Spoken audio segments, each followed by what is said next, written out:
Testing, testing, testing. Why is the microphone so quiet? One of these days, the phone will just stop working. I don't know why it doesn't pick up sound anymore. Testing. I'm basically on the microphone and it's so quiet.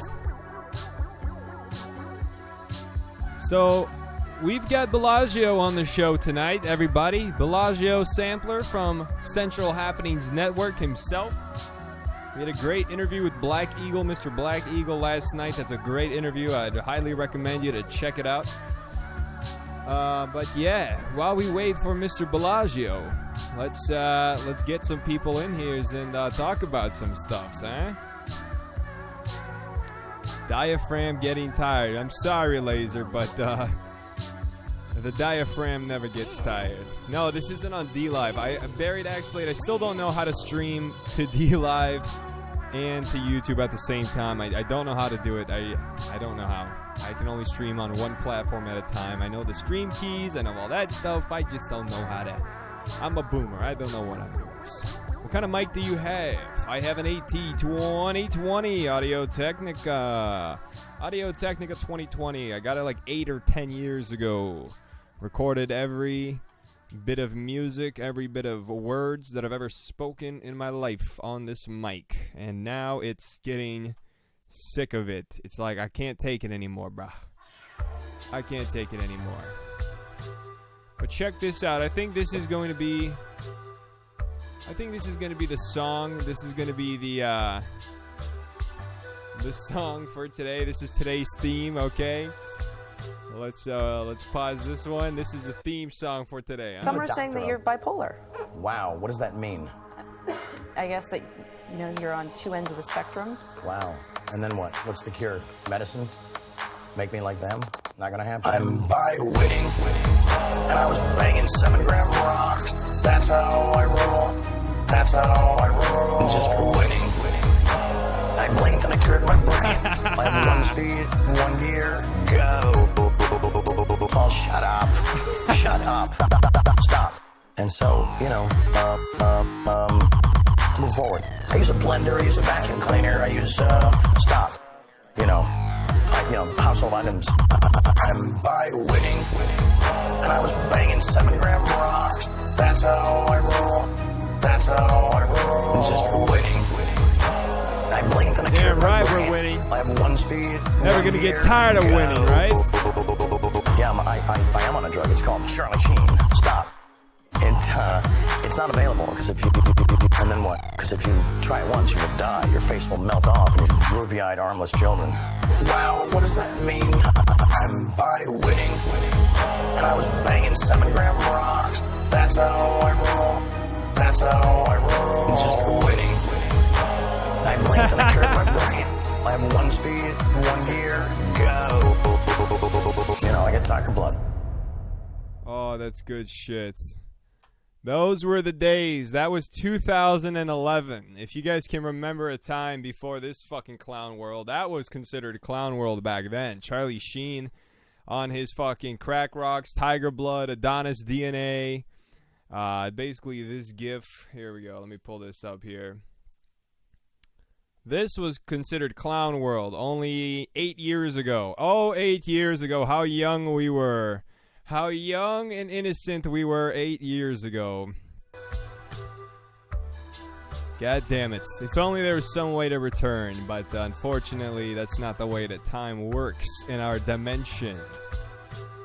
But if you guys have any topics as well, DV Coop 2011 was 30 years ago. If you guys have any topics that you want to ask, Bellagio or me, whatever, throw it in the comments. Last night was pretty interactive. That was pretty fun. I can't remember if it's 2 or 3 or however many nights ago, but let's get some, let's get some community up in here. We're back on Stevie Champagne. Stevie Champagne is, I don't know. There's something about Stevie Champagne. It's better than all the other ones. We might even just go full reptile, we might go full Yoshi. Just go green. AOC, 12 years left to live. Let's go green. Let's go full Hulk. $100 worth of Bitcoin 8 years ago is over $250,000 today. God damn it, Ezra. I remember being afraid to buy Bitcoin because it was so... You could only buy it on the deep web and shit. You have to buy drugs and, you know, the Silk Road, all that shit. I was just too young. God damn it. So stupid. But what can you do, man? What can you do? You know, Bitcoin, you live, you learn. Some get rich, some get poor. Guess which side I'm on. Okay, check this out. Let's see if we can get some interesting tidbits from today. There was a Trump interview with Tucker, which it's just sad, you know. It's all okay. Listen, Trump is a good guy, right? He's our guy. He has demonstrated, like Owen Benjamin said, Trump has demonstrated that it's possible to take on these people, the media, the establishment, the entire everything. How do I copy invitation? Let me copy an invitation here to Bellagio. We should be getting Bellagio up in here any moment. This is just filler. I can't find how to add that number. There we go. That should be good. There you go, Bellagio. He should be in here at any moment. So when he does, we'll get this thing started. Let's get big old Bellagio Sampler logo right here. And let's get ready for some awesome news. I can't wait to talk to this guy. He's the godfather of all of this streaming stuff. CHN is basically our home base, our comfy bunker. I think we all owe a lot to CHN. This guy has done quite a bit. So, oh, Q0, you like this background? Oh, there's I don't want to ruin it right now, but I got like 6 different backgrounds for tonight. Don't even fret, my friend. Absolutely. There we go. That's much better. Oops. The potato Trump. We're all, hey, criminal justice reform. Yeah. Everybody loves criminal justice reform. That's what we all voted for. How about, is criminal justice reform the only thing that potato Trump has done? What else? Deportations are down. Illegal immigration is far higher than Obama ever was. Far higher than Bush ever was. Cages. Why am I not on the Twitter list? Ivanka Kalbibi. Hilarious. Holy shit. Alright. Potato Trump. Potato Trump. We love potato. Listen, it's fun. It's okay to make fun of Trump. This is what I don't like. I don't like being a blind fanboy, okay? It's okay to make fun of Trump. In fact, it should be encouraged to make fun of everybody. Nobody's above criticism, okay? Jews, whatever, it doesn't matter. Nobody is above criticism. Not even base Trump, right? Or potato Trump. Nobody should be above criticism because then the balance is unequal and then you get a society. You know what? I don't even know, man. I don't even know at this point. Maybe we should just lie down and let communism take over. Maybe that's the real red pill. No, it's not the real red pill. Communism is coming. Don't get me wrong, you guys. Communism is coming. Socialism, one worldism, whatever you want to call it, it's coming. I guess we're gonna have to live through it, man. I don't know.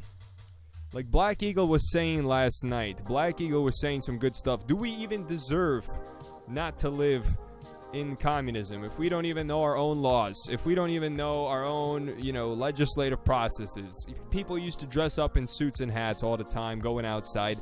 People were dignified, at least, from what it seems like. But do we even deserve this liberty and this freedom? Who knows? I guess we'll find out. If we're up to the test, if we're up to the challenge. 10 people and 17 glowers. Business as usual. Yes. No, yeah, there's no black pills, man. No black pills, my friend.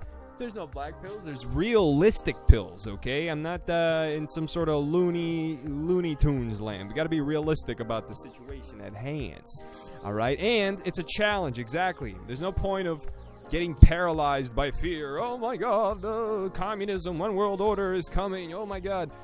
That just paralyzes you. You're stuck in one place. You can't do nothing. We got to channel our energy. We're energetic beings, electromagnetic, Tengri, what's his face, Black Eagles, mathematical formulas. They have explained it all to us. 77666. All of this stuff is encoded in our DNA. DNA is alive. Everything has DNA. We're living beings, and we, work through this electric universe, and we figure out different paths and shit. So there's no point of being paralyzed. There's no point of being sad. Oh, woe is me. Oh, I live in a, communist, technocratic, whatevers. No point. We gotta keep moving forwards.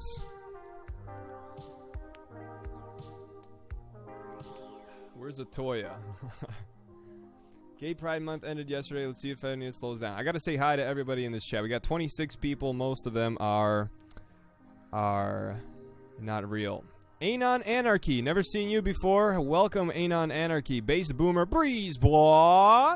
Black Eagle, how's it going, my friend? Blob City. Buried at Mr. Flying Axe Blade. QAnon with 0. QAnon, what's up? DB Cooper, check 'em. Ghost in the Stone Machine. Hayden number 5. Hickory in number 4. Laser Blastoid. The letter N. Hello, letter N. Nixter. Hello, President. Not a crook 417. Mr. Redness replied 3. Rick Descartes and Sheba, the creator. How is it going, my friends? I got filtered. Do we need one Janny? I don't like having it. Oh, and Ezra Bit Cohen. I don't know why it's not showing up. Ezra, hello. I don't know why it's not showing your name in my participants. And Pat Jenkins, hello. Okay, this list is totally incomplete. Pat Jenkins, Ezra, you guys are not showing up for some reason. I don't know why. Let me shill this live stream on Twitter real quick. We're still waiting on our good friend Bellagio. Oh, let's go live. I am already live, but we can figure it out. Okay, let me shill this thread real quick on Twitter. Copy. Okay, guys, I'm gonna cut this mic off, and I'll do some technical issue work. Hold on, 1 second, guys.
Testing, testing. How you doing? Good. I just have to, pardon me. Just have to get you coming out of my speaker. 1 second. How about now? Is that better? Does that work? Yeah, I can hear you now. I can hear you. Awesome. How you doing? I just got to lower my speakers now. I'm excited too. I've been waiting for this for a while.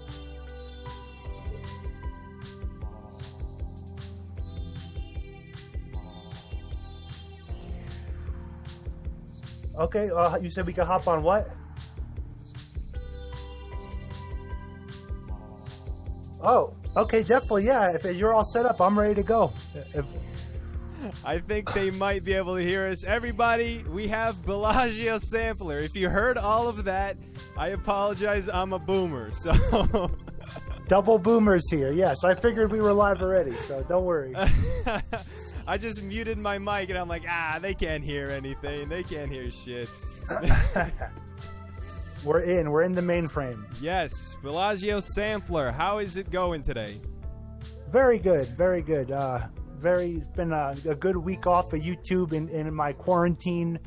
They put me in the gulag for a week. That's right. They've banned your show. What's going on with that? Did they ever tell you what happened with that? Just, they just give you the vague hate speech term, and then they always reject the appeal, and it's a week off. And I made a backup channel, CHN3, and definitely everyone subscribe to that, because we'll probably live stream there.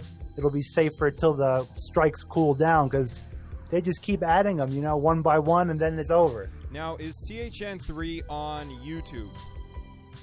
It is, yeah, it is. I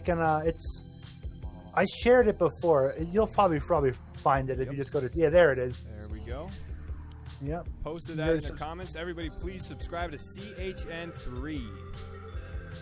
Yes, and we covered almost 2 years of the meme war and Trump. In the beginning, we all were like fans of Trump. Mm-hmm. Now I'm kind of, I think I definitely know he's against the faction that's been running the show for the past 40, 50 years, but it could be another group, another faction. I'm not sure. I still like the guy. I like the amount of salt he creates, but a lot of my videos, they vary, like some people are like, oh, you're still on the Trump train. Yeah. But that video was made like a year and a half ago, or... Exactly. Yeah, I mean, with Trump, it's kind of like a rock and a hard place. We know that the two-party system has always been corrupt for the last how many decades. Trump, there was no other option. We couldn't vote for Hillary. I wouldn't be able to live with myself if I voted for her. So I couldn't either. Yeah, the current Democrats, they're not looking good either. And Trump, with all the bad things, he's failed on demographics, immigration, whatever. He is going after the human traffickers, the ones who like pizza. He's gone after those, I feel like. So there are some positives. There definitely are positives. I don't think we would have found out about Nexium and a whole bunch of stuff without his administration right now. But I'm weary of war. I think none of us want war. That's for sure. Did you see, Bellagio? Did you see I think it was the official, Bibi Netanyahu Twitter account what they tweeted today?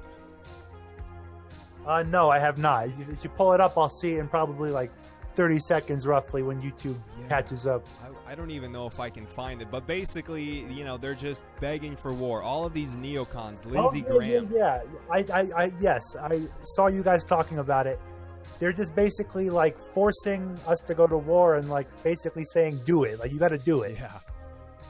And yet, it seems like even on the Republican side, and it honestly seems like the Democrats are the war party now, but people are sick of war. I don't think the American public has the stomach for another endless Middle East war. No, they definitely don't. So, they definitely don't. Bellagio, I have some questions for you. Yes, I'm excited. Yes. So, kind of going off of this, the people are sick of war, the internet, how the age of the internet has allowed humans much, much more access to information that we never had. Do you think that we really are in some sort of awakening process, or is this just kind of a byproduct of, you know, internet and memes and whatnot, and it's the status quo for the next 20, 30 years or whatnot? Do you think we're in some sort of radical change in human progress? Well, yes, I do. I think the physical world we live in mirrors the spiritual world and, you know, the deeper realms, if you'd like to say. And basically, the internet is just a byproduct of this great spiritual awakening, and more people waking up to the fact, you know, that we are enslaved. We're not free. Whether you have, even if you own a home, unless you have it outright paid for 100%, there's still some form of bondage. There's still, you know, property taxes, which is fine. That's playing the game and all, but it's an old game that has been created by the British Admiralty Navy system of long ago.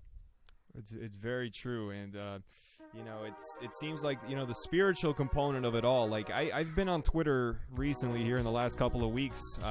It's my only social media that I really use, and interacting with these leftists, with these normal, everyday, well, maybe they're not normal if they're on Twitter, but it just seems like these people, they're not only spiritually bankrupt, but they're like spiritually negative. Like they've been possessed by some sort of just evil negative energy. I mean, is there a polarization, do you think, of the spiritual state of humans? One side going closer to the light, one side going closer to the darkness?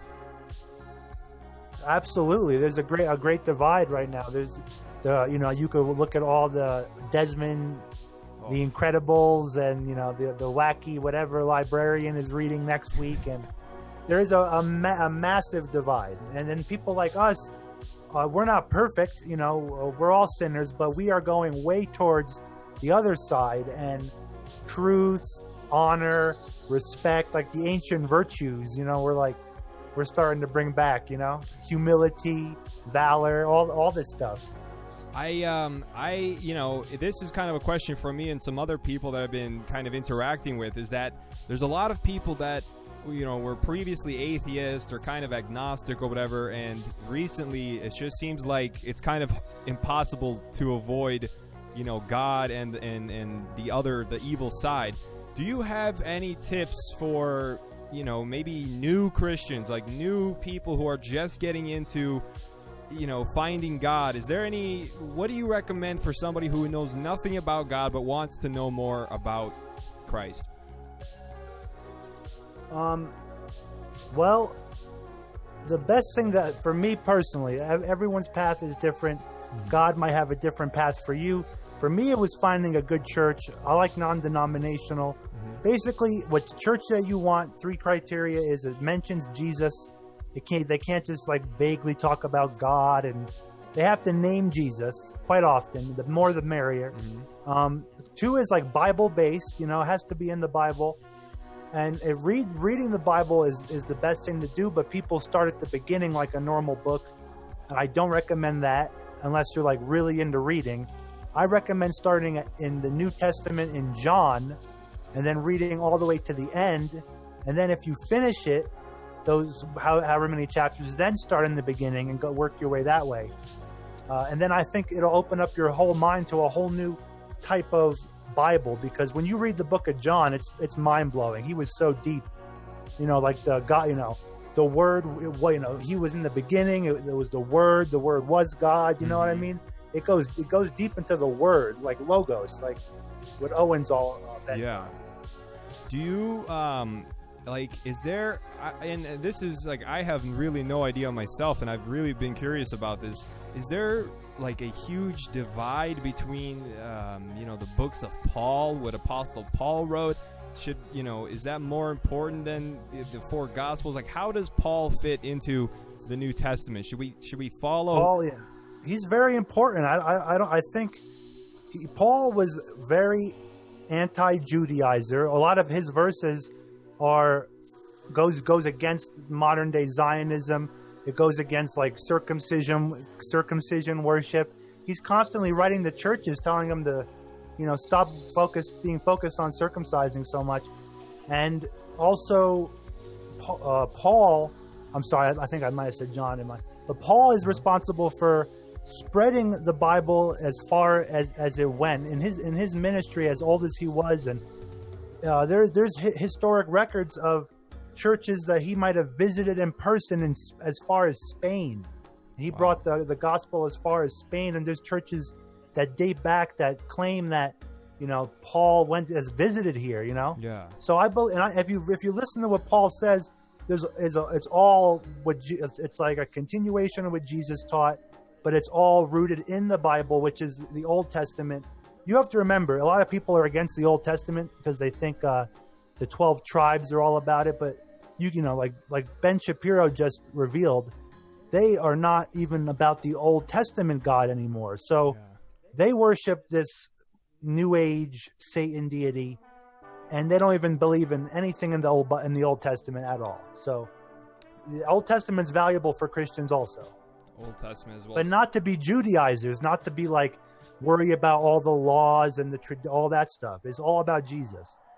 So, is there, I've been raised in like a Baptist household, right? And kind of an old school, I don't know, almost even an old world because, we're from, Eastern Europe. So I guess I've been kind of raised with the different denominations almost, they're so radically, like from Catholics to Protestants to all the different denominations. I mean, is there a lot of difference between us? It feels like the church is so divided nowadays. How does somebody know if they're on the right track?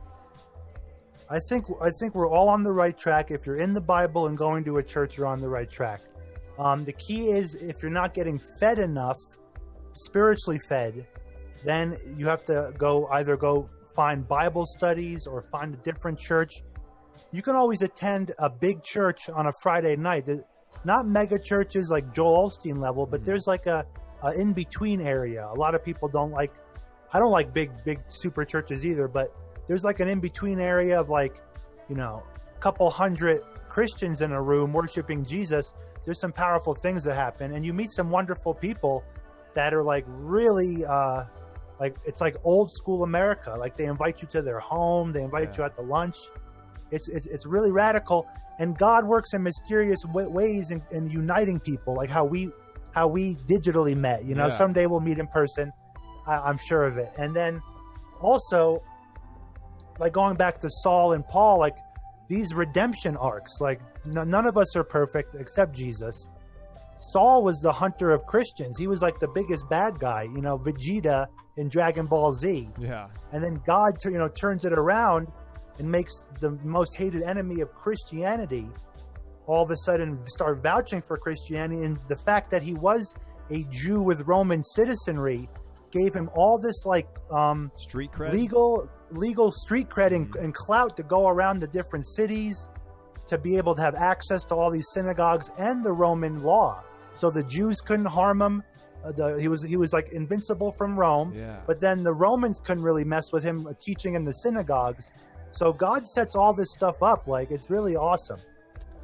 It really seems like, even what is this, 2,000 plus years ago, just about the early church, the very early church, how brutally they were persecuted. Do you see, like, is this part of our journey that we're taught that we are going to be persecuted, and that's what we're seeing today with all this censorship and all these different laws and the deep platforming and deep personing and imprisonment of actual Christians that's going on right now? Yeah, there's still vast Christian persecution worldwide that we don't even hear about. Our media won't talk about it. Yeah. For example, pardon me, I just ate dinner. It was really good. For example, Assad in Syria, big bad Assad, the enemy of John McCain, he was like protecting Christians in Syria from, Israel and stuff, and whoever the enemies of these Christians were. But they were facing real persecution, like, death, murder, hands being chopped off. Yeah. But we are starting to face our own level of it, like what Americans can handle for the time being. And for our own bubble, it's pretty bad to be depersoned, to be muzzled online, to not be able to talk, to have like your successful YouTube channel to shut down instantaneously in the drop of a hat. Yeah. Like it's pretty insane if you think about it, like retrospectively. Like Black Mirror style. It's like an episode in Black Mirror, you know? All of you, it's like you never existed. I mean, it's like that old Stalin photo. One moment he was there, the next moment he was never there. There was never a Bellagio. There was never a Central Happenings Network. You know, it's just gone. All of that work, all this time, and the but what I like, or what I see a little positive in this is that it's got to be waking some people up, right? I mean, how definitely. Even if my message saves one person who is successful. Yes. Or wakes one person up, you know? It really, it's almost like all of history is like a story. I don't know if it's just because we can read about, the last 6,000 years of it or what, but it seems like there's, I mean, let me ask you this, Bellagio. Is there anything that you fear? Do you fear anything? Yeah, I actually see glimpses of a future that's possible, and then I see like the future before, the biblical, and when Jesus comes back and Revelation. But before that, it's going to get pretty hairy, and it could go a lot of different ways. It could be a global military police state. It could be like a Black Mirror AI nightmare. That's what I fear the most. Yeah. Like, for example, that Google eliminated me from their server. Thank God we still have, like, BitChute has like 50% of my work on it, and my DTube, not DLive, but DTube has a lot of old videos on it. But all my early work is gone. But if there was no, like, if BitChute didn't exist, for example, or if the AI takeover happened tomorrow, we would be eliminated from every single platform around the internet. Gab, Twitter. It would be like the crystal knocked of the internet. Yeah. And that's coming. I really think that's with that Project Veritas video that came out, it's clear that these people, they're not even American citizens. These people are psychopaths. They crave power over people, and when people don't do what they want, they lose their minds. They lose they're cool. They freak out. They're bloodthirsty for control. They want to control everything that you think and say. And it just seems like an inevitable, path at this point. Who's going to stop them? What's going to stop them?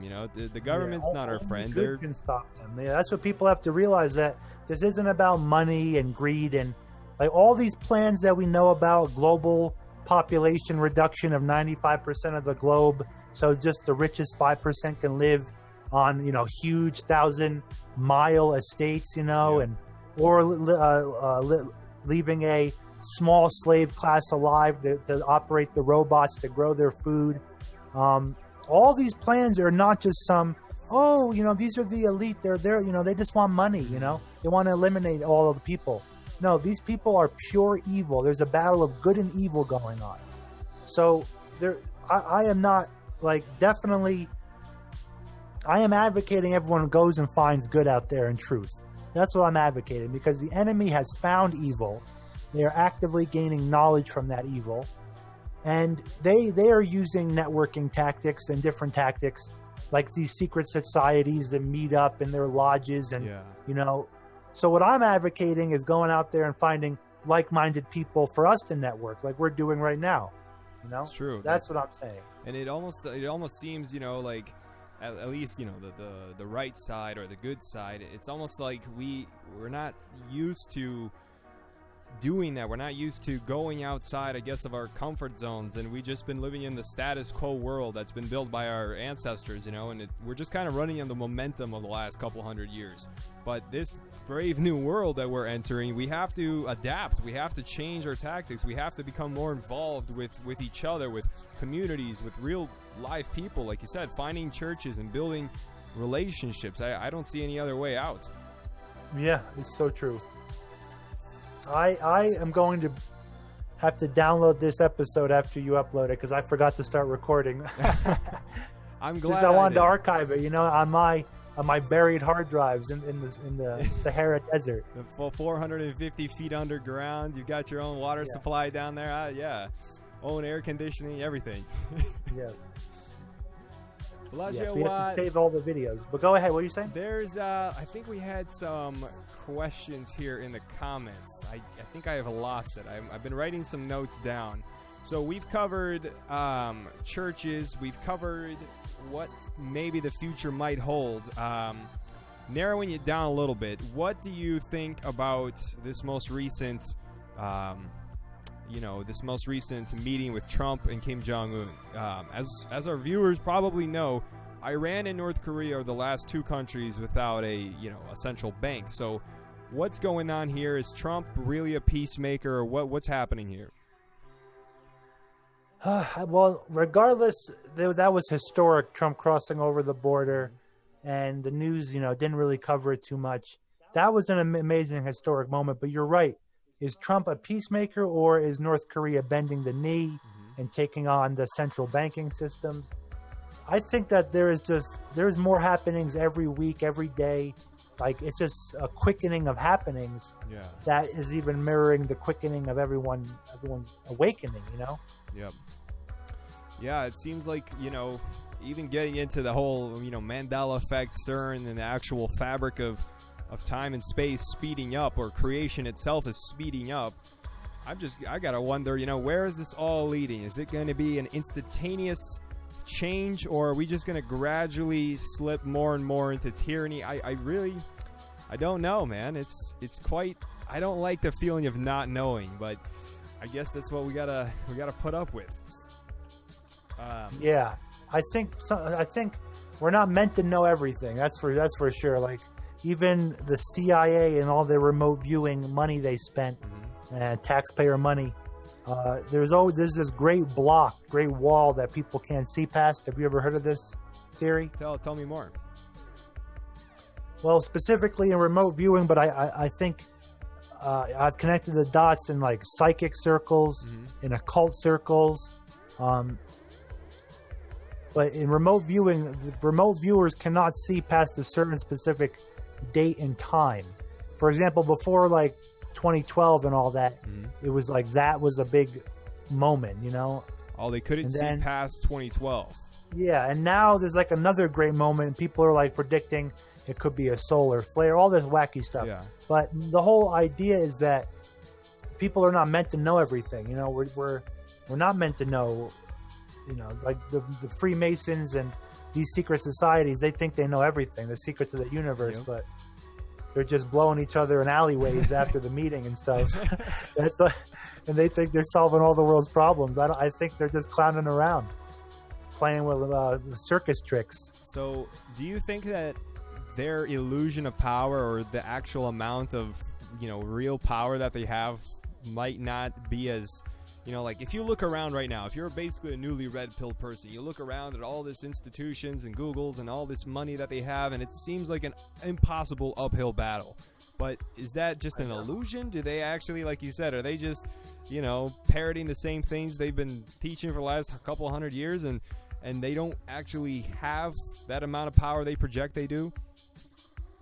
Well, I think this has nothing to do with anything except like a Martin Luther King style peaceful protest, but they are terrified of the people rising up and even just speaking out collectively, just like protesting, having a march, like, and I'm talking about just maybe like a 1 million man march outside of Google headquarters or something, a peaceful protest. Like, that needs to happen. There's where are the rich organizers on the supposed side of good, this right side, this like Nick Fuentes side? Like, I like Nick Fuentes and all, but like, where are these like rich benefactors like the Alex Jones out there? Why isn't he organizing these protests? It really, I don't understand.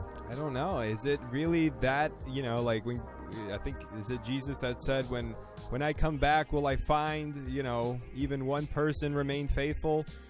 Is there really that little amount of actual good in the world, like that? There's nobody with any money that's not compromised? I don't know. I think there are people out there. They're just all in hiding. They're like, they don't want to lose whatever they've earned, or they don't want to lose whatever like stake they have, or they speak out like Owen Benjamin. they get completely kicked out of Hollywood and fired, you know. So, Yeah. but it takes that. That's what I'm talking about when I like. I don't literally mean a protest like picketing. Right. I mean like even a single forms of protest like Owen Benjamin did. Like he spoke out against his controllers and basically was shunned out of work, Yeah. out of Hollywood.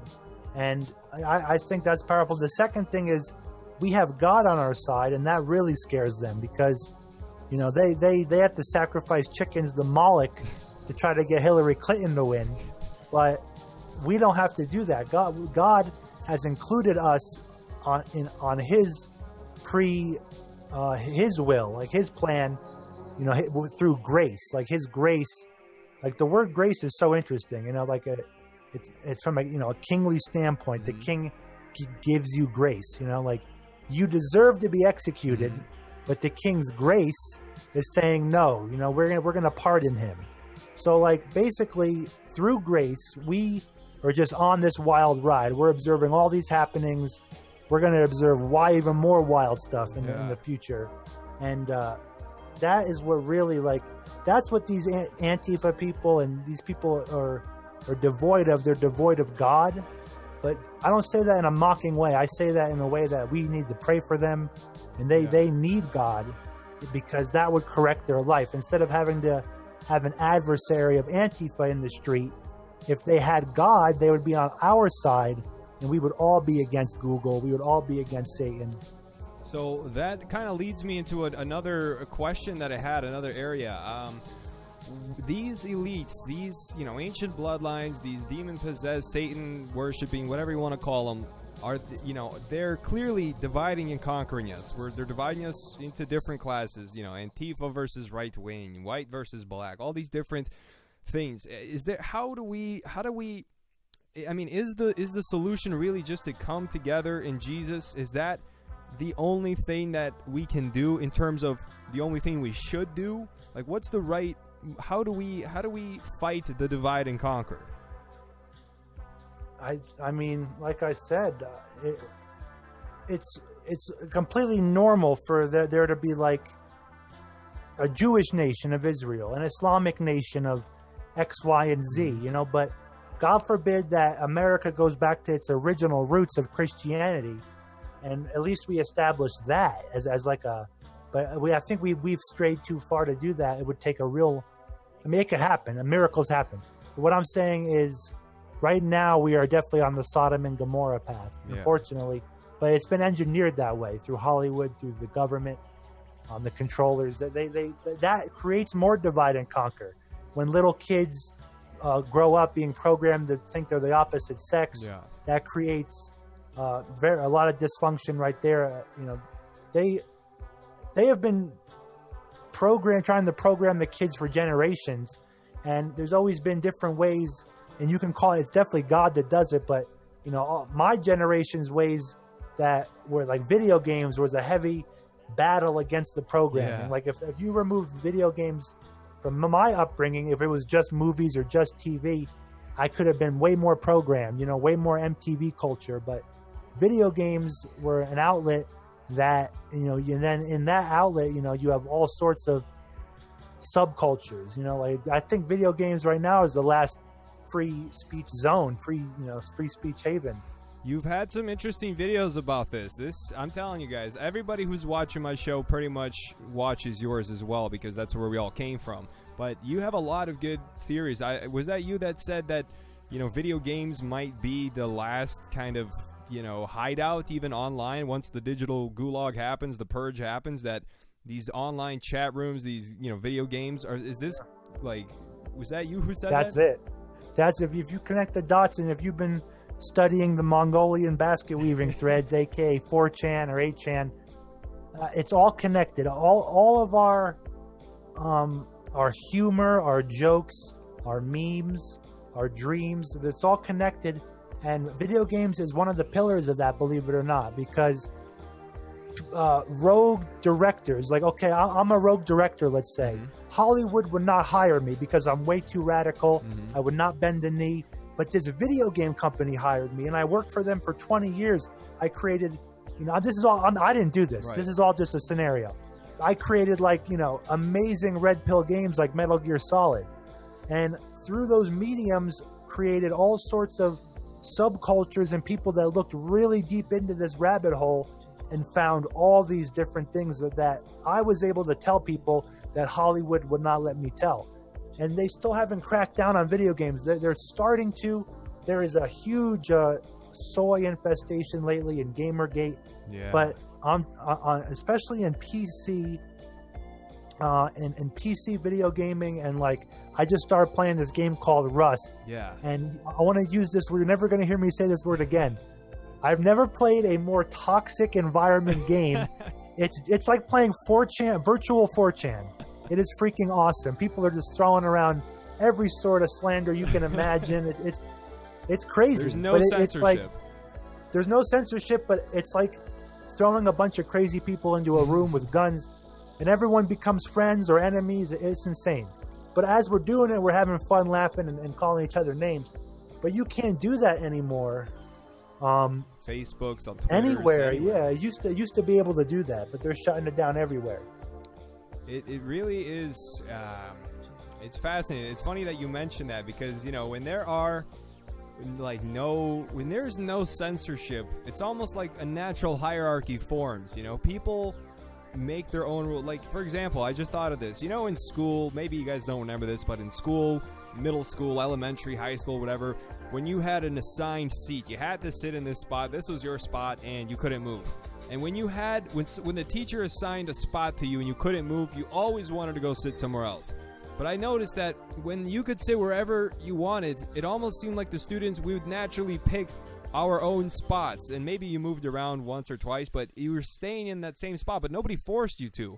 So with this lack of censorship and like this game that you're describing in Rust, it's in 4chan as well, in HN, all these free speech platforms, it almost seems like it's just it works so much better. You're so much more free and creative, and even though you might get your feelings hurt, you just learn, you get stronger from it.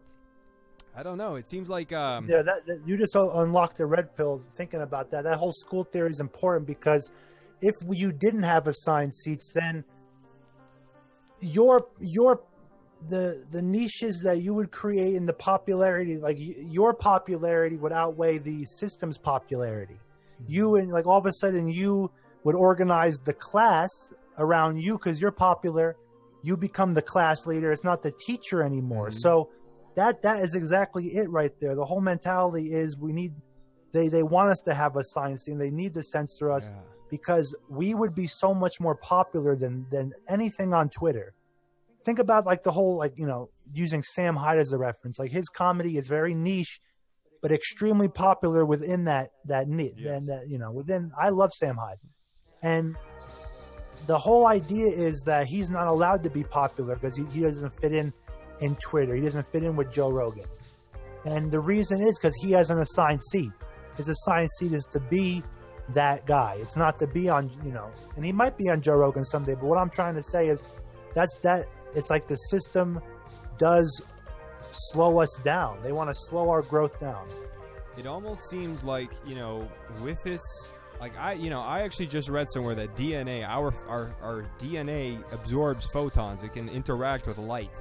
And that this entire human consciousness awakening, or at least, you know, an awakening that's happening in Western countries, is, you know, it ties in with the 2012. It ties in with the great cycles of time that happen throughout, you know, over and over throughout human history. But this time, it seems like, you know, these Googles, these AIs, all this technology, the Industrial Revolution, it's all like designed to try to delay, or to stop, or to cut off this awakening, this huge human awakening that's happening. It almost seems like they know that they're fighting a losing battle, but they're desperately trying to convince us that we're gonna lose, and we are, you know, we're gonna sit in that assigned seat for the rest of human history. But I don't think so. I really don't think that. I don't think that's how it's gonna work out. I think that we've seen how censorship worked throughout history, you know, but this is a whole different form of censorship because it's digital. You know, everything's gone digital, where everything could just be erased with one click of a button, you know. So I don't know, but I do believe that there is light at the end of the tunnel. This is just the beginning of the censorship and persecution and all that, but we do win in the end, biblically speaking, and just in terms of historically speaking. Like they create the Streisand effect by saying that, Yes. don't listen to CHN, because he's bad or whatever. He's banned. So it creates this effect that people want to hear the truth. And now more than ever, people are hungry for the truth. They're tired of Hollywood's cookie cutter agenda and the TV. And it's like people still watch events on TV, and there's still normies out there that are glued to the TV. But I think the average person is waking up. Can you imagine?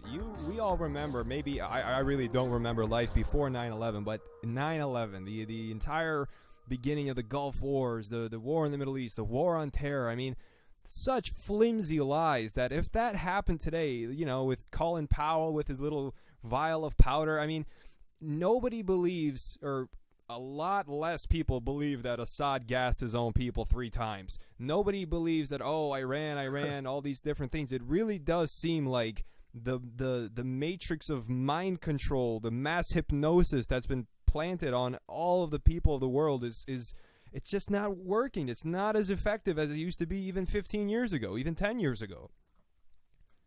It's so true. Like they're either operating on older programs, and these new programs are now just coming online, like the AI stuff. But yeah, it is not working on most of us. They have like a certain percentage rate. Like they need it to work on 90% of everybody, but right now it's not working on barely anybody. And then the average people out there, the normies, that it's still kind of working on, even they're kind of like they're confused. They're like, oh, what's happening? Like, there's just so much going on. And then people retreat into their own little compartments and their own little bubbles. But we need to connect more than ever with people out there, because the enemy wants us separated. They want one of you in the party that just worships white people, and one of you in the party that just worships Jews, and one of you in the party that just thinks that, the black Israelites are the best. Yeah. You know what I'm saying? The thing is, all humanity is flawed, but we each bring something to the table. Like it's like like a great mosaic out there. So how we separate ourselves, how I separate people, is by the goodness of their heart. If they're good people, whether that means, you could just see if they're a good person. If you have discernment, you could tell. I could tell you're a good person. And that's how you do it. Then you separate it finer if they're in the kingdom of God, because they're a good person. Then we love on them. We pray for them. They're part of, they're on our team. But then even one step further, we have to start really focusing on like Terry Davis style divine right of kings, and establishing a monarchy of God. These are our brothers and sisters. I use Pastor Anderson's church, and he really pisses off a lot of shills and share blue and a lot of small hats all across 4chan. But Steve Anderson, he's a very, very based pastor. He preaches the message of God, and he's not perfect. But what I'm trying to say is, his church is a mixed church, but everyone shares the belief of goodness and the love of God. That is how we really need to break it down. It is true. I mean, it seems like it's so much easier. I mean, I think that's just a fundamental law of the universe, like, for example, it took, however many years to build up a building, or, the 2 buildings in New York, let's say. It just takes years and years to build a huge structure, and only a couple seconds to tear it all down, to destroy it, to divide it. It seems like it's harder. It's like it really is a narrow path. We're going down a tough trail. It's hard. It's hard to do what we're doing. It's hard to be good. It's hard to keep the light alive in this darkness. But, and it's so easy to fall. It's so easy to fall into temptation, into sin, into the evilness.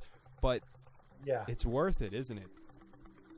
Yeah, I mean, just because we're on the side of good doesn't make us immune to temptation or immune to all that. We are sinners, and that's why we need Jesus. To go back to that subject, Definitely, like that's why he died on the cross, to redeem us of the thing that separated us from God. Like that's why the Jews had to sacrifice animals and foreskins for thousands of generations, because they needed to appease the Old Testament God, but not because God demanded this, but because sin separated us from God. And they needed to cover over that sin. But ultimately, Jesus was the final sacrifice. That's why when the third temple gets built and they start sacrificing again, be prepared. That's like, it could be any week from that, any month, but very soon after that, God will pour judgment out for sure. So do you think that this is inevitable? Like this trajectory that we're going down, the third temple will get built, the one world government will happen, the people will take the chip or the mark of the beast. Do you think that... it's written. Yeah, it's definitely, if you believe in the Bible, then yeah, you have to believe in that, because it says that when Jesus comes back on the white horse in the sky physically with an army of angels, you can interpret that as a UFO invasion. I interpret it literal, like a literal, we're going to see an army of horsemen in the sky. Mm-hmm. But it says that the kings of the earth and the armies of the earth, joined together. That's the New World Order, and waged war against the angels. So that could be the whole setup for Space Force. Like I look at space as like interdimensional. That's true. Not as much as like Star Trek-y, but as just like a whole different plane of existence. And that's the heavens up there, So Trump, he obviously, I don't think he's the Antichrist, but is he laying do you think that this is going to happen, or it's leading up to happening? I think it's going to happen in the next 100 years, but is it really going to happen in our lifetimes? Are we that close to the second coming? I think in our generation, and every generation says this, so... But I believe in our generation, it's getting closer and closer. The signs, every day there's another sign, another crazy dilemma, rumors of war. But the point is, I had a good one. I don't. Basically, we can't lose hope. We have to look at it with a perspective that we're living in the greatest moment in history, because we're saved. We need to just be like observers and not too worried about it. Yeah. And we're going to witness some amazing things. We're already witnessing, history being burned down, like Notre Dame. Like how tragic was that? But we got to witness that. Like we all witnessed it together. Like we were there, but we were watching it on the Black Mirrors, the TVs. Yeah, that's so true.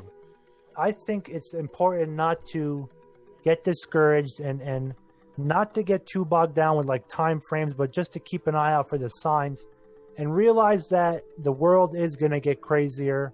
We just need what's going to solve that?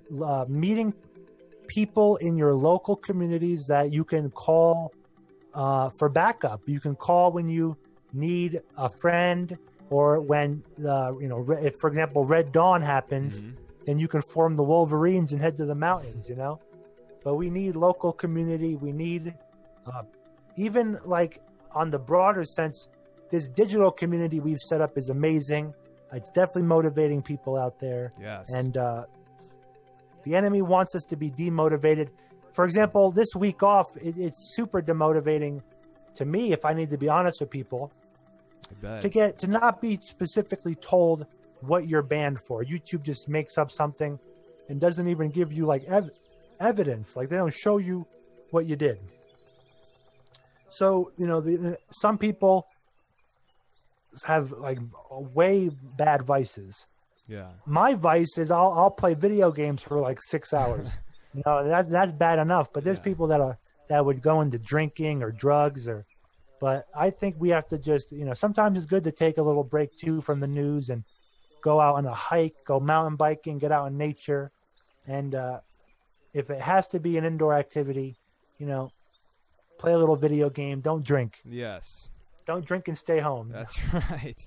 It really seems, it really is so demoralizing too, especially when at any moment they could just take it all away. So what's the point of even putting in effort and like, I haven't even done 5% of the effort that you put into your channels. Hundreds and hundreds of hours of editing these videos and thinking of the things to say and putting the... I mean, it's horrible. And it really is demoralizing. But like you said, you know, going outside or even just getting a new perspective on life, you know, remember, like, what I try to do, I always give myself, you know, these little challenges. We can always take something either one of two ways. You can either say, oh, woe is me, I'm such a victim, and then become a liberal leftist and go into the victimhood Olympics and try to win first place. Or you could see this, you know, as a challenge. Okay, so now I've been taken down a notch, I've been destroyed, I've been beaten up. How can we move forward? How can I grow and keep getting better in different ways? I don't know. It almost seems like our souls, we were born, like you said, in the greatest time ever. Like, this is such a crucial, critical time, and I don't think that God gives us anything that we can't handle. Like, we were ready for this challenge. This is maybe the final challenge, the final countdown, and we were, you know, we're born at this time to go through these lessons. And I don't know, man, it just seems like a really awesome time, like you said, to be alive and to go through all of this. Yeah, like I don't know if I would have survived the medieval era, or, like, you know, cholera outbreaks or the Salem witch trials, but basically would they have survived our generation and our time and the onslaught of information and digital takeover and propaganda everywhere. Yeah. And I want to amend my quote from before. You could stay home and drink as long as it's with company, or if you're doing it like on a live stream, that's fine, because you're motivating people. The whole amendment is alone. Don't drink and stay home alone. That's right. Go out to a young bar, not some creepy old dive bar. Go to like a bar and meet people. You know, like, that's my whole point. Don't stay home alone and just into your own compartment, into your own black mirror. Yep. Get out in the world and experience random events. Think of like Terry Davis, all the random events that he does. And then look how the enemy and normies use what I'm talking about. I don't even know how we can coin a word for this. Like IRL networking. Think of like Ice Poseidon going out there doing IRL streams and all the random encounters he gets put through. Now imagine if you went out there and you, as a good person, and you just walked down Hollywood Boulevard. Imagine how many people you would meet, lives you would touch, people that you would smile to, and just, you know, maybe that you might be the first or only person to smile at them all day. What I'm saying is the normies and the opposite sides using these tactics, and we need to start using them too. It is a really good point. And, you know, with what you were saying as well, with, you know, staying inside, I think that if you take any sort of consciousness altering substances to get away from pain or to mask negative energy or to wallow in negativity, I mean, that's horrible. You shouldn't even smoke Cubans if you're like, oh man, I'm so sad, I'm gonna make myself feel better. I think that's like rule number one, you know. You're absolutely right. I've been busy the last couple of weeks. That's why I haven't put out too many videos, and also my video production, I'm putting less video editing into it, just getting the word out, because I don't know if they're going to ban it. So I'm just starting to get the message out there podcast style. Yes. And my point I wanted to say is it's okay to enjoy being home too. Like, after a whole day of being out and like doing errands and stuff, I love going home and just like melting into my chair and throwing on some YouTube videos and stuff and listening to the Crystal Crypt. Yeah. Well, Bellagio, I had another question. I mean, we all understand, you know, the persecution of Christians and everything related to that, but in the censorship that goes along with this. But why are they so hell-bent on censoring like conspiracies and just random different theories and different explanations of things? Why are they so focused on shutting down all of that? I don't understand. We're entering the era of the thought police, of that the bureaucracy of truth has a set, a set group of information, and you can't go outside of that information. You're not allowed to look into anything that is deemed a conspiracy theory. Now UFOs we could talk about because it's in the news and it's allowed now, but You couldn't talk about UFOs, 5-10 years ago. Soon we could talk about Bigfoot because human-animal hybrids are on Fox News now. We could talk about it. So that's what I'm trying to say. They don't want us to, the age of us being our own journalists might be coming to an end, unfortunately, but we're going to figure out ways to skirt, just like, the evolution of the printing press and Benjamin Franklin coming up with his own idea to print newspapers, and have people, distribute them. We might have to do that. We might have to distribute digital newspapers in video game servers around the world. That could be the idea. It does seem like we know about Agenda 21, and we know about the push to urbanize everything and to get everybody moving into the cities, along with a 5G and whatnot, all that stuff. Do you think that we might even be relegated to not be able to use technology, like the mark of the beast? You're not going to be able to buy any food. You're not going to be able to use any bank accounts, if your social credit score isn't high enough, you won't be able to log on to youtube.com or google.com, and you'll just, you'll almost be forced outside of this. I mean, do you think that there's going to be a real, or if there already is a real movement of moving outside of these centralized units, these centralized cities of control? Do you think that that's gonna, happen? I gotta think of this question a little bit better before I ask it. But no, I kind of get what you're putting out. I do. I think basically to sum your question up, the QRD is. I'm kind of a little lost right now too. I'm not gonna lie. I think the Cuban hit me just now. Well, let me ask this. It was a good question. Somebody reiterated in the chat. It was a great question. Yeah, we'll get to it. Let's see. We went from the conspiracy theories and why they're pinpointing that. So to you made a good point about how you'd be considered crazy if you really. Oh no, shutting us off, like turning our ability to buy and sell and taking us off YouTube. You asked. It was a brilliant question.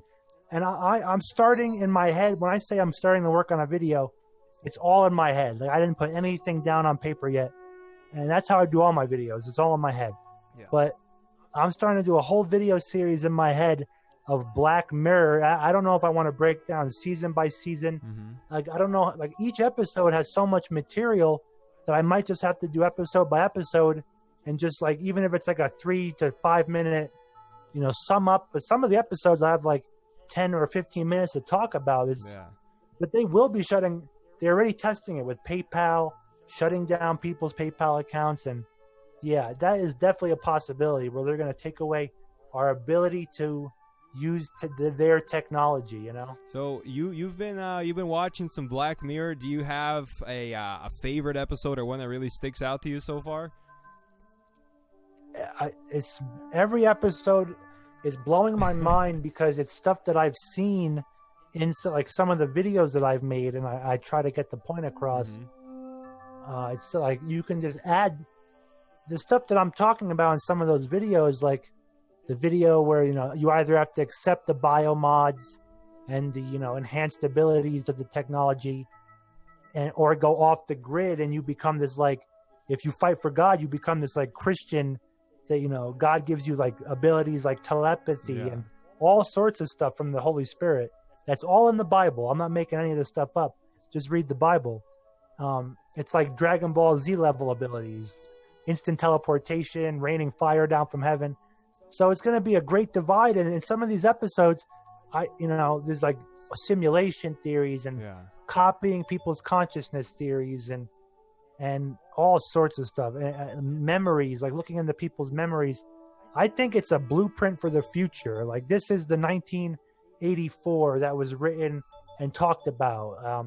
This is the Brave New World of our modern time. People will look at Black Mirror in 20 years from now, like we looked at these books from like long ago. Yeah, I mean it's a really potent and very, very it's a very deep show. There's a lot of I think that it's predictive programming. I was just reading something about predictive programming, how It's designed to elicit a specific reaction from somebody, you know, what they want you to react. So I don't know if you've seen the social credit score episode. Yes, that's a great episode. Yeah, people are gonna be like, oh yeah, it's just like that one Black Mirror episode. They won't even think about it. It's deep in their subconscious. They saw the episode 10 years ago, and now they're much more open to that idea because it's what they've seen. But Elijah, that's part of the predictive programming, yes. But I also think they're like, it's part of their ritual to tell us what they're planning. You know, oh, they're so stupid. We told them what we were gonna do, but they didn't stop us. You know. There was, I guess I had a little bit of a question to kind of tie in with the Black Mirror, with the predictive programming. I believe that you may have worked in or around Hollywood at some point. Do you have, like, have you seen any things, or do you, like, is it obvious, like, that these people at the, you know, who are running the show, do they really know what they're doing? Are they just agents of something else? Is Hollywood or this entertainment industry not only just, oh, look, it's a TV showing me funny pictures? Is it deeper than that? Is it much more, I don't know, evil than that? Is there something deeper to this whole entertainment industry? The entertainment industry is like a super mirror of the military. I was never in the military, so I can't, but people that I know, friends and acquaintances that I know that are in the military, I hear stories and I'm like, wow, I have similar experiences. So there's a whole hierarchy structure where I put 10 years of my life. I started out as a production assistant and worked my way up. I've done everything, but mainly in the art department, worked my way up to like low-level production design and stuff. And the higher you go, the more you learn about like the control structure. And where I was situated, luckily, like you hear about people in the military, like, oh, I was in Iraq. It was horrible. I have PTSD. My life is ruined. And then you hear people that are in the military and they're like, oh yeah, I worked on an IT job and they had me based in Tokyo for 5 years. It was a breeze. It was the best time of my life. And now I'm retired with pension. I live in a, $1 million home. Mm-hmm. And it blows your mind. And I don't have $1 million home. I'm just as poor as the average Anon. Mm-hmm. That's why Ezra Bitcoin out there better just start flooding us all with Bitcoin. Every single one of us. Oh. But the whole point is that I was in commercials and I was surrounded by great people, never experienced like evil, but everyone is just trying to like, it's just like Black Mirror. Everyone's just trying to make their check, pay for their family, and like basically just operate like, and there's all these niche, like the Air Force, the Army. So there's like different departments, and it's like all these different, like very tight knit departments. The unions are huge. Yeah. And within the unions is the opposite of the two evil unions. The DGA is the Directors Guild of America. And I would suspect that they know a lot of information. And the Producers Guild of, I don't think it's called the PGA, but the producers also have a union.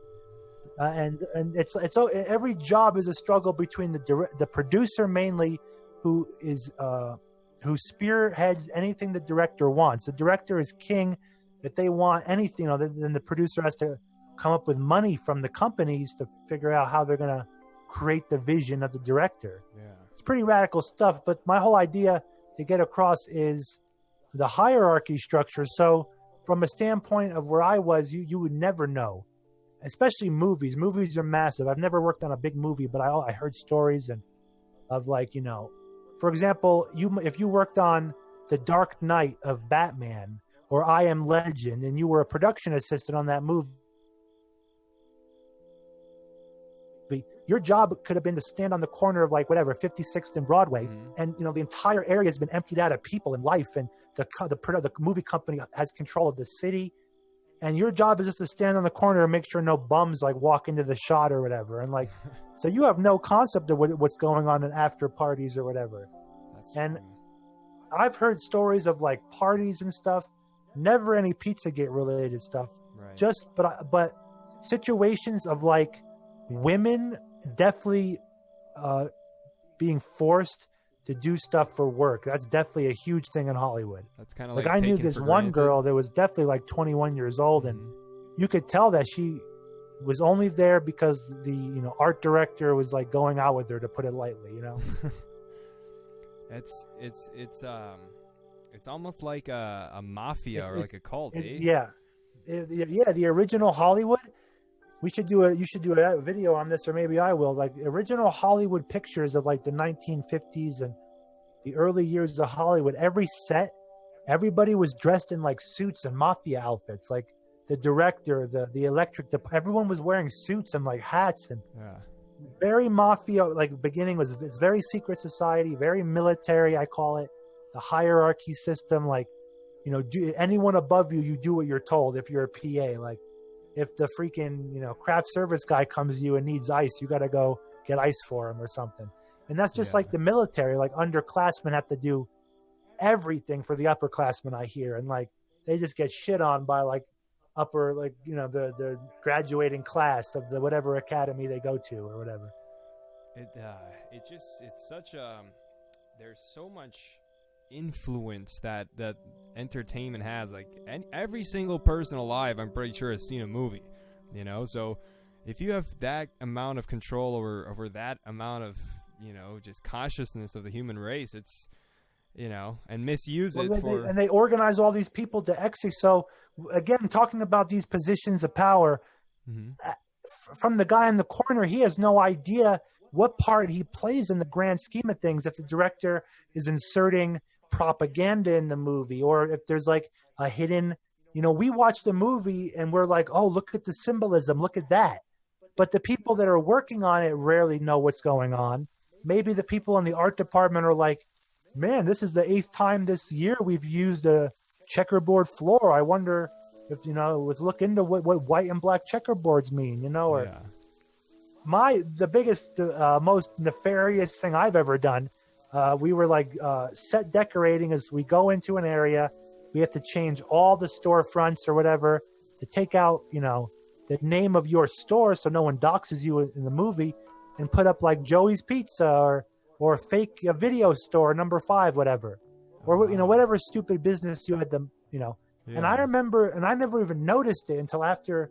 I think I have the picture somewhere on some old phone, but it was like a fake dentist office we set up. And the picture of the dentist, how they have like the handicap symbolism of like the outline of the guy in a wheelchair. So it was like a dentist and a person in a dentist chair outline. But the way the doctor and the person was, it looked like they could have been like fucking. Like it was either like a sexual innuendo or a dentist chair. But it wasn't like a weird Disney thing. It was a blatant joke. Like you either saw it and it was like, holy crap, that's funny, or it was like so-and-so dentistry. It wasn't like weird Disney stuff. It was like a blatant handicap, either a dentist. It's a weird. I'll try to find the picture, but that's the only thing. Or like adding like something I used to do is I would add David Icke books to like bookshelves. They'd make you set up. Well, I was big into David Icke back then. Yeah. So I would like, or like any type of like book I was into back then, like maybe even on whatever Alex Jones would like have David Icke on. I was like big into David Icke. Have you seen I forgot other books back then. I would like sneak them on a bookshelf so people, like in some like Toyota commercial in the house of the family on the bookshelf is like a David Icke book.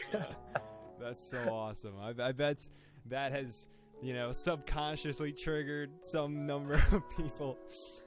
Yeah. Oh, it was a big thing I used to do too. Speaking of back when I was a big Alex Jones fanboy, and buying the green superfood or whatever, and the iodine. This is probably like 7 years ago. I would legally put like stickers of like Infowars.com in like bathrooms, wherever I would be, like, because my job sent me everywhere. Yeah. Like one day, on Monday, I was in this part of the town. On Tuesday, I'm in this part of the state. On Wednesday, I'm in Utah or whatever. That's like on an extreme week, not literally. Usually it's a different place in the city every day. Mm-hmm. So I had access to like advertise red pills everywhere, Yeah. But now he turned around and backstabbed everybody. Wow. Not literally. I think he still does okay work for his audience, his niche. Like, but what we're doing is for a unique audience also, you know? Yeah, I mean, what would you? I guess I had a couple more questions. Let me ask you this first of all. I remember there was a couple threads on the old half chin about I forget which guild it is, but it's like the Workers Guild or whatever in the Hollywood, their union of the stagehands and the lights and all these people and how they're getting pissed off at all the degeneracy that's going on. Were you a part of like the? Did you ever hear about that? Let me see if I can find it. Yeah. Like, Yeah, the IATSE is the main hub of like all the film unions. They all fall under IATSE, the International Association for Theatrical. I forgot the rest, but it's a funny symbol. Yeah, the IATSE labor union. And my whole life could have been different, and you would have never heard about Bellagio Sampler if God Himself didn't take me out of Hollywood with my health. My health took me out of Hollywood and put me on this journey. And lucky, I was about to pay $5,000 to join the art department, which I think I even forgot the number, but I forgot the number, but it's hilarious. The joke is local 420 is the art department, but it's not. It's but all they have different numbers. So the Teamsters are like local three something or whatever. I forgot. But the Teamsters are the strongest union in Hollywood, and through whatever Jimmy Hoffa set up, they control all the movement of the trucks. So in the event that there was ever a major halt in movies, it would be from the Teamsters, because the producers won't drive the trucks. It's not legal. These guys own the contracts to drive the trucks and the licensing. They have all the drivers licensed, commercial drivers. It's pretty insane that the power of the Teamsters, and there's always a struggle between the Teamsters union and all the other I like to say the other opposing sides, like where James Gunn would be part of the Directors Guild, for example, another faction in Hollywood. So, and the whole point is there are great people in Hollywood, and there are bad people in Hollywood, like any major urban center. And when you have an industry, there's no other city that is like Los Angeles and Hollywood would not exist if it wasn't for the film industry. And now they're decentralizing Hollywood for the reason of the unions. I feel this is some like channeled information, but the reason why they want to bring film to Georgia, film to Louisiana, is because they want to decentralize the ability for the Teamsters or any one union to just say, hey, you know what? Fuck you guys. Yeah. We're not coming to work for a couple months. Let's see if your movies get made, Oof. That's Let's such a good propaganda point. They're moving, like Atlanta, I've heard, is the new Hollywood. Atlanta's the new Hollywood, and they're super left. Like, you think Hollywood's left-leaning. Atlanta is like, so the whole perception is we have to do everything these people tell us from Hollywood. They're from Hollywood. We have to kiss their ass completely. Yeah. We got to do the job. We have to do. Remember, this happened a long time ago, but there was this is back when I worked. I'm going to bring this up in my Hollywood video that I'm currently making as we talk in my head. Yes. We are going to talk about, there was a woman in Georgia that got ran over by a train. They were filming a movie, and like Hollywood was like, the Hollywood military structure was like, you better do this, you got to do this. That this woman was run over by a actual like locomotive and killed. Jeez. And there was like all these Hollywood protests and all these like within Hollywood. No one else heard about this on YouTube back then, because YouTube wasn't as big as it is now, and the information being spread like as it is now. Like now, this would be a huge video if a Hollywood film person got killed, and Jamie Deluxe would do a video on it. Now people forget those. So Georgia will bend over backwards for Hollywood because they want to become the new center of power, because whoever runs that region is definitely super the Hollywood that everyone knows, not the good side. Right. Like everyone just says, here's Hollywood, and now just assumes evil, and I understand that. But there are a lot of good blue collar, people out there that are working and they're all stuck within their own compartment and union. Like, for example, the Teamsters we were talking about, there's like, your job is might be a van driver. You might not even drive a big truck. You might be a van driver that just shuttles actors and crew back and forth to the crew parking lots, and you're just trying to make a living. Like you have a comfy life, but as your comfy life gets bigger, this is what happens to everybody. Owen Benjamin, Jordan Peterson. As your comfy life gets bigger and bigger, you have to pay for more stuff. So it's you're always racing after the clock. You're always racing after, luckily God provides everything. Thank God. He provides Amen. Food, water. So I'm lucky to have that. He gives us health, restores health. Thank God. But my closest simulation to like the grind of like worrying about money and stuff is playing a video game and like Minecraft. Like worried about a creeper blowing my house up or something. When is a new GTA video coming out? I want to know what happens next. You left us on a cliffhanger last time. Oh my God. Okay. I got to rewatch the episode myself then. And I have like 50 gigabytes of like footage. I have to literally just cut it together and piece a story together. And I'm going to get to work tomorrow and I'm going to make, probably in like 2 days, I'll have my channel back. Yeah. I'll be able to, I'm going to make a couple good videos that we'll be able to upload to the main channel. And I want to pull people to the third channel, Central Happenings CHN3. So people can, that's where we're going to do all the live streams. And D-Live, I want people to join D-Live too as a backup, because this type, we're going to get banned for no reason. It really irks me, man, because, with my content, sure, we get it. I have some, edgy content. But with your channel, it's literally there's nothing bad about it. There's almost no swearing. There's no, explicit things. It's just pure facts. And they just, we don't want you anymore. We're going to shut you down without any warning. And label you hate speech. Like they want to create an extremist. Like they want me to go crazy and be like, you freaking merchants, you disgusting, slimy, greasy merchants. But I don't do that. The worst I'll do is we'll curse and goof off in a video game and have some fun there. But these people are truly sick. Like Jack, who runs Twitter, a Jeep Pie who runs Google. If I can give you a glimpse of their world, okay, let's pretend, like, eliminate all perversion, eliminate drugs, eliminate alcohol.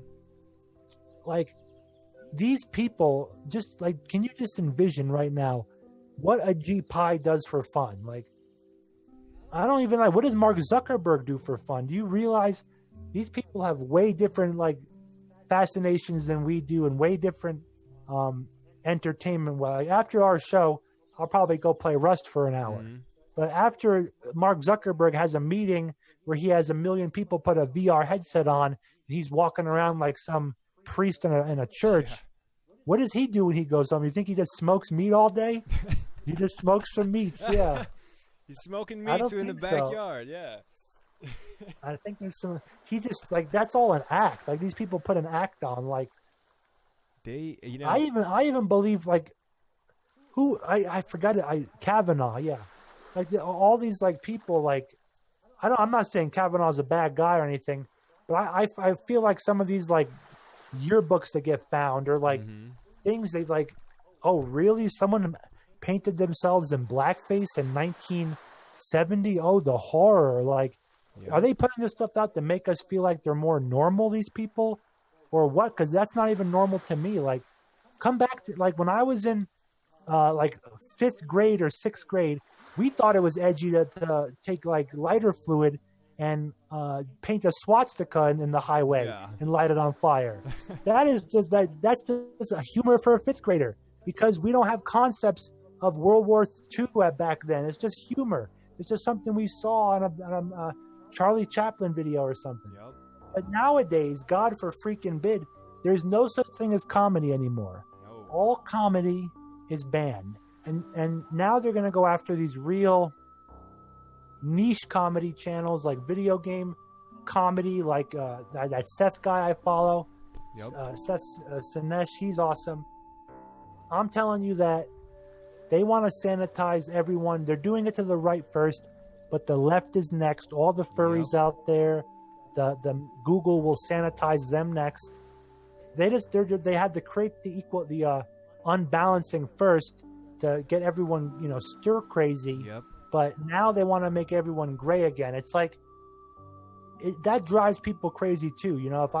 If I set your fire alarm off every other day, every day in your apartment complex or your home, and you have to run out of the house and grab all your belongings, and then it's a fake alarm, and then I do it to you every hour.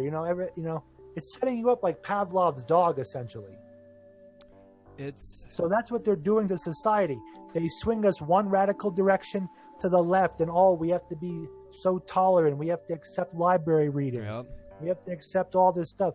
Then they swing us all the way back to the right, and military come in, end this, end the degeneracy, end the vile, people, stop all this stuff.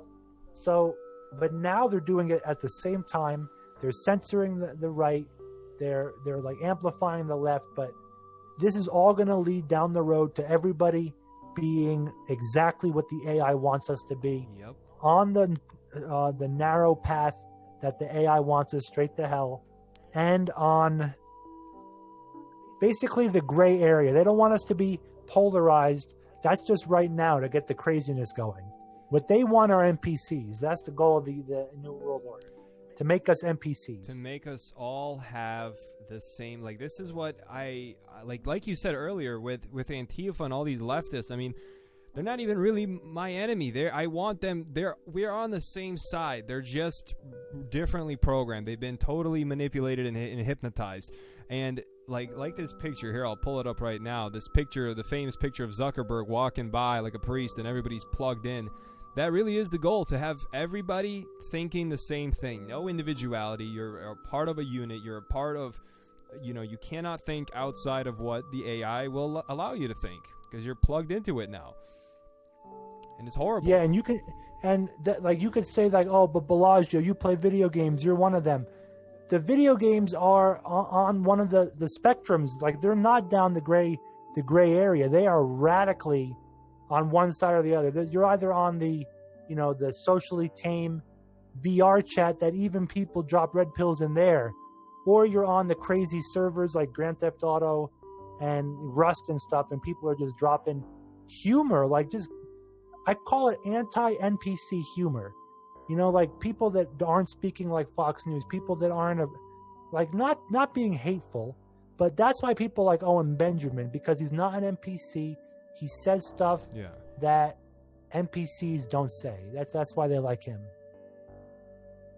Yeah, and I mean, it's like you said, I still remember back in my childhood how it's so refreshing to hear real people. I don't even care if you're on a different alignment. You can be left, you can be right, center. I don't care. As long as you are thinking for yourself, you have your own individual spark of life, and you're not forcing other people to think like you. I think that what is it called? What did Jordan Peterson call it? Compelled speech. If you compel me to think like you and to speak like you, I am against that. I'm disgusted by it. So having real people and having real conversations with just regular old people, not something that's been sanitized and done by focus groups from the top down, and this is what is acceptable and this is what's not. Just having real conversations with real people, it's so refreshing in this cold and sterile technological utopia that we live in, this dystopia that we live in.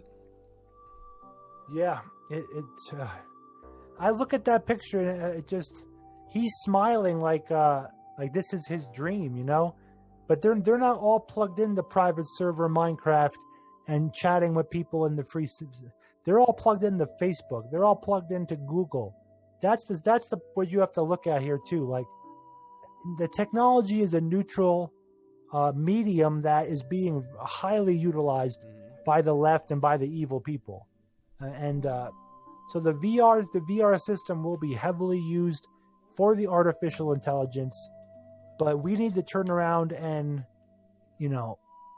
when the VR churches get set up for the AI, like we have to be there to VR protest. So there'll be another side of it, like we're going to eventually move out of the image boards and have to go into this digital matrix to wake people up. Think about that. Like the whole analogy of the Matrix. It kind of, I kind of feel just unprepared. I'm pretty technologically illiterate. I don't really know how to code. I don't know how to code either. Are we going to need to know how to do this? Are we going to really have to learn how to, manipulate technology, I guess, to make any sort of effect? Or is the it coders will be like, if you're good at coding, you'll be like a digital construction worker. Meow Meow said that once. I like the way that sounds. And like a digital architect. But the real people that are going to thrive in these worlds are going to be the video gamers, believe it or not. The gamers will rise up because they'll be able to defeat the AI and the nuances and the rules. And it's like gamer intuition. Like, you see something and you just know, like, that's how I beat this level, or that's how I have to succeed, or that's the direction I go. That is what we need to beat this digital sense too. And then that's like discernment that goes back into spirituality and like the Bible and stuff. But that's also like a digital discernment too. So the gamers will be able to beat the VR, and on the back end, if you know how to code, you could be more like a construction worker in the back end. But I think if you're even good at Super Mario, you'll be A-okay. Like you're saying about this discernment, it's pattern recognition. We have extremely listen, I'm not tooting my own horn here or anything, but people who are watching this program, people like us, we have pattern recognition, and that has to be developed by yourself. You can't be, I guess you can be taught pattern recognition, but just watching, the Facebook news feed or whatever, that's not going to develop your pattern recognition. And it really makes me think with what you were saying about how, maybe in the end times and with all these potential, superpowers or some sort of different powers that we may have, it might even just be a result of extreme pattern recognition and discernment, that intuition that will, crystallize or develop into something that seems almost superhuman compared to the people who are plugged into this beast system. Yeah. That's a very good point. Yes. It's like the gut instinct, gut intuition, like trusting your gut, trusting your instincts. Like the best detectives back in the day just like went off of hunches, or just knew, like, I need to investigate this. I need to look into this, or that guy's guilty. I just know it. Like a lot of people are losing that gut intuition, that gut feeling. I probably have about 10 more minutes, but this has been a freaking amazing time. And we might have to make this a every month or a bi-monthly thing. And we just get on each other's show and just chat it up. It is quite amazing. It's an hour 39 minutes. Maybe we've been talking for an hour and a half, but it's when you're having fun, time flies. The time dilation. I feel like we've been talking for 5 seconds, and it's already been so long. Yes, I do have to go soon. Yes. I'm glad that you came on, Bellagio. This is probably one of maybe my most favorite episode of all, like just picking your mind and hearing what you have to say, because honestly, you've been, maybe the biggest inspiration for the Crystal Crypt. I saw your show and I was like, oh my God, I've been wanting to do this. This is so incredible. I want to do it as well. And you've inspired countless other people in the chats. I've been saying this to my people, that Central Happenings Network is like it's like an electromagnet. It's attracting souls that seek it. It's like we're seeking this out, and boom, it's there, and it's it's pulled us all together in the most unlikely of ways. So you've really been an inspiration, and it's an honor working with you, my friend. You inspire me equally, and I hugely inspired by everyone out there in the chats, but you Yoshi, you really inspire me, and I love your show. I love everybody's show out there, and I'm truly humbled when I hear stories like that people get inspired by my rantings. And I trust me, if you really knew me, I could be in the position where I could just what is it called? Like pity party and oh, this, that, and the other. I had to get backs or whatever. Yeah. The whole point is this: that we have to keep our chins up, not focus. Like there's other YouTubers out there that are always like worried about, like crying about they don't have gas, they don't have this. Yep. It's like you have 50,000 subscribers. What are you bitching about? Are you like what are you doing? I don't know. I'm not dropping names here. Yeah. What I'm trying to say is like we just gotta stay with God, and He'll give you everything you need. And we don't, ask Him, you shall receive. That's a big one. And another big thing is we have to just stay motivated, because the enemy is not motivated. They just have sold out to Satan. We have to keep our chin up and stay, positive, be a light for the world. And I'm not the best at that. I hope I've tried, but you guys all inspire me as much as I inspire you guys. It's awesome. It's awesome. It's truly a pleasure. It's we have dark days ahead, we have bright days ahead, but like you said, as long as we keep, if we have Christ inside of us, how could we ever lose? There's, they can kill our body, they can torture us, they can do whatever, they can take everything away, but in the end, we're winning. We are the winners. We will win in the end. Amen. That's the best point right there. Yeah, and there might come a time in the future when they really start persecuting Christians. Mm-hmm. But you're right. They can't take your soul, and they can't take your essence. If you want to talk about it scientifically, energy never dies. Mm-hmm. And your energy will live on, and you will just get a new body. And if you are on the side of evil, that body will be in extreme torment. Doesn't sound like a good dimension. That is. But the other dimension sounds incredible. And there's a whole aspect of it that I'm not a biblical scholar, and there might be a day that I have to get ordained in order to legally talk about stuff anymore, because Pastor Anderson doesn't get censored. Yeah. Maybe it's because he's an actual pastor, and like they get sued like right away. I don't know how it works, but my whole point is I'm still learning things. I'm not perfect either. No one's perfect, but there's a whole period in the end times where Jesus rules on this earth for 1,000 years. And that's before heaven and before. And it says we will be here and we will live for those 1,000 years, like in those new bodies. Amen. Who knows? Like we'll be teleporting around together, flying around. Just like we used to in Atlantis, old guy. We've been doing this for thousands of years. Exactly.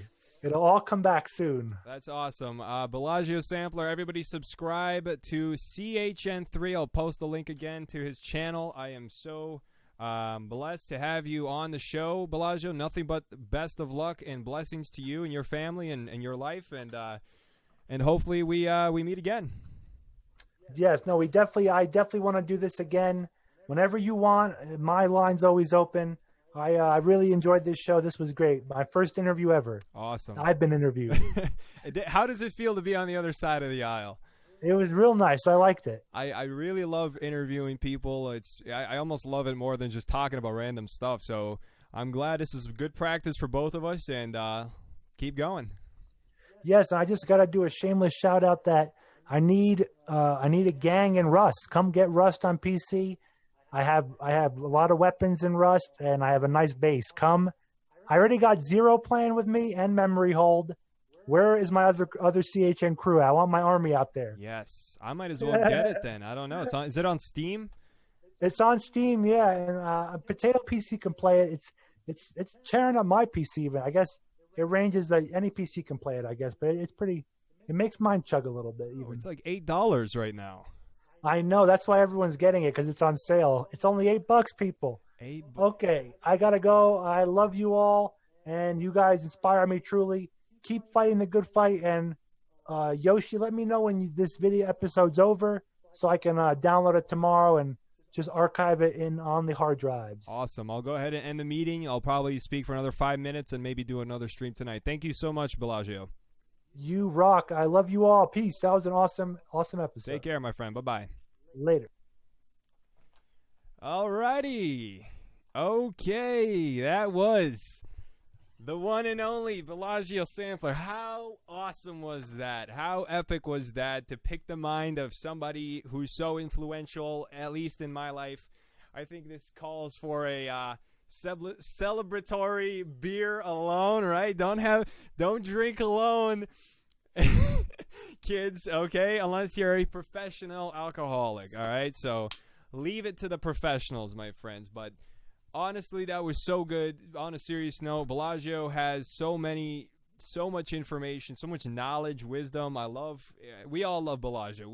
Everybody here watches, and we all know this. So that was pretty awesome. Should we finish with a karaoke song? No, we're not doing karaoke. We can't do that. I haven't had enough brewskis yet, but maybe it's only 10:40 p.m. I might go on later tonight, and it will get wild. But how awesome is this? I think let's turn on a little. I might as well keep it short. An hour 46. This is going to be a great viewing material for anybody who wants to watch it later on. So I'm going to go ahead and end the stream. You guys are awesome. Bellagio's awesome. Epicness all around. Christ is with us. We're energy. We're infinite, eternal beings. Nothing can ever stop us. Yada, yada. Y'all know the story. Fuck Jannies, of course. And take care, my friends. We'll see you later.